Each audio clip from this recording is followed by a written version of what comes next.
karena bibit yang bagus tentu nanti ketika cara tanamnya sudah benar tentu hasilnya insya Allah juga nanti akan bagus.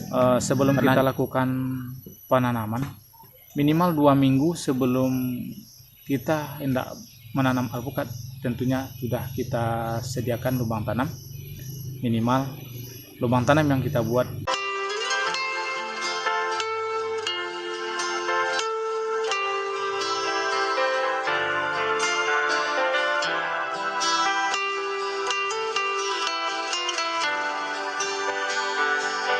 Assalamualaikum warahmatullahi wabarakatuh. Selamat sore sahabat-sahabat Tunas Baru dimanapun berada. Pada kesempatan sore hari ini kita kembali hadir menyapa dan berbagi kegiatan dengan sahabat-sahabat semua, khususnya yang berkaitan dengan budidaya tanaman alpukat. Untuk sore hari ini kita kembali akan berkegiatan melakukan penanaman beberapa batang pohon alpukat di kebun kita. Ada 2 varietas yang akan kita tanam. Yang pertama ada varietas aligator, kemudian varietas lokal kita sendiri, varietas Alta yang kita budidayakan di kebun kita, tepatnya di Kenegarian Taibaru, Kecamatan Payakumbuh, Kabupaten 50 Kota, Sumatera Barat. Pada video kita sebelumnya, kita juga telah membagikan momen ataupun ketika kita melakukan penanaman beberapa batang alpukat langsung di lahan.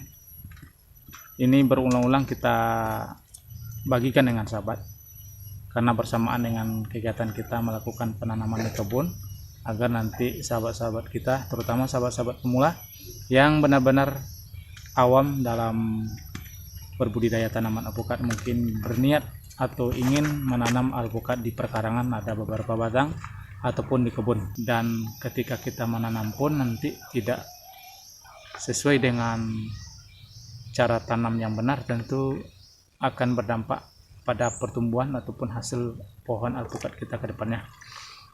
Jadi ada beberapa hal ketika kita melakukan penanaman alpukat yang perlu kita perhatikan. Yang pertama tentunya adalah pemilihan bibit, karena bibit yang bagus tentu nanti ketika cara tanamnya sudah benar tentu hasilnya insya Allah juga nanti akan bagus.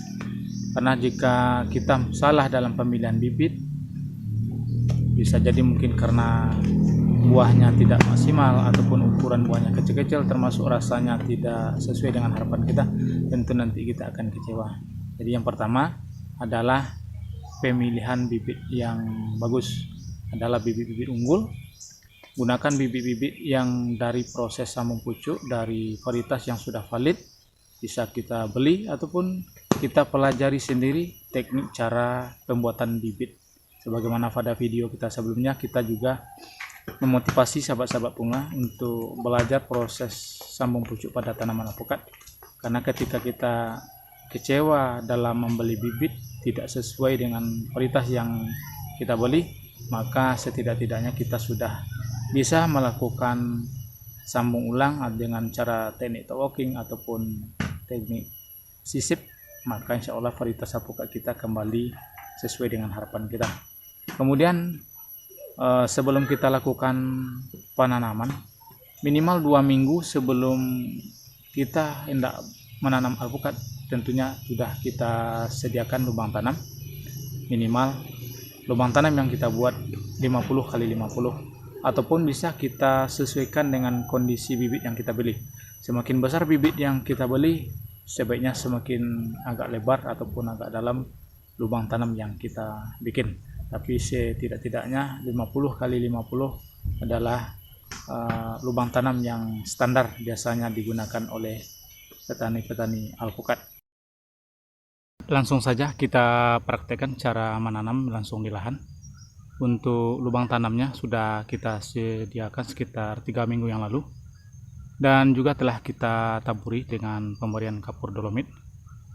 Sekali lagi, untuk kita sendiri selama ini tidak menggunakan pupuk kandang ataupun pupuk kompos di lubang tanam, karena menurut kita ketika kita memberikan pupuk kandang ataupun pupuk kompos di lubang tanam, maka tidak serta-merta langsung dapat diserap oleh tanaman, karena untuk tanaman tentu butuh beradaptasi.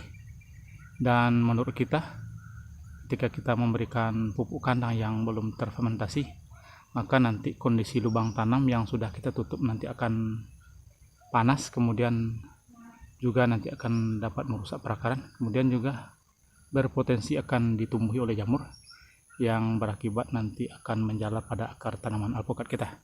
Untuk kita sendiri selama ini yang kita lakukan hanya kita lakukan penggalian di lubang tanam, kemudian kita berikan kapur dolomit ataupun kapur pertanian, kemudian setelah 2 atau 3 minggu baru langsung kita lakukan penanaman. Dan untuk penanamannya kita lakukan sedikit gundukan untuk mengantisipasi ketika di musim penghujan untuk perakaran ataupun bagian pangkal bibit yang kita tanam tidak terendam air, yang juga nanti ketika terendam air berpotensi nanti terjadinya pembusukan akar. Karena beberapa pengalaman kita pada awal-awal tanam dahulu yang kita lakukan rata dengan tanah, maka akibatnya ketika di musim penghujan setelah tanaman alpukat kita berumur 2 hingga 3 tahun, maka sering ditumbuhi di bagian pangkalnya oleh jamur dan berakibat ada beberapa pohon alpukat kita yang mati setelah di musim penghujan. Sehingga dari pengalaman tersebut akhirnya kita simpulkan bahwasanya di bagian perakaran ataupun di pangkal tanaman alpukat biasanya memang tidak bisa tergenang air, terutama ketika di musim penghujan. Itu yang kita lakukan. Kemudian setelah kita lakukan penggundukan, juga kita tutupi dengan mulsa, karena untuk di perkarangan kita ataupun di kebun kita banyak ayam liar yang juga dapat merusak bagian tanah yang sudah kita gunduk. Dengan kita berikan mulsa, maka ada beberapa manfaat. Yang pertama tentu akan terlindungi dari ayam yang biasanya mencari cacing dan lain sebagainya. Kemudian untuk menjaga kelembapan tanah, maka mulsa juga sangat berperan penting untuk mengurangi penguapan dari tanah, terutama di bagian tanah yang kita gundukkan di pangkal tanaman.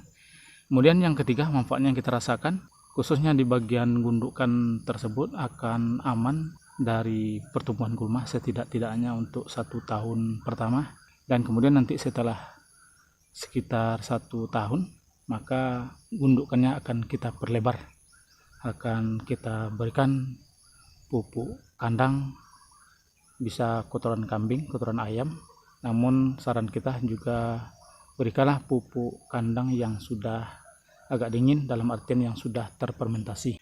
Setelah itu baru kita lakukan pemberian pupuk rutin, kimia, dan pupuk kandang.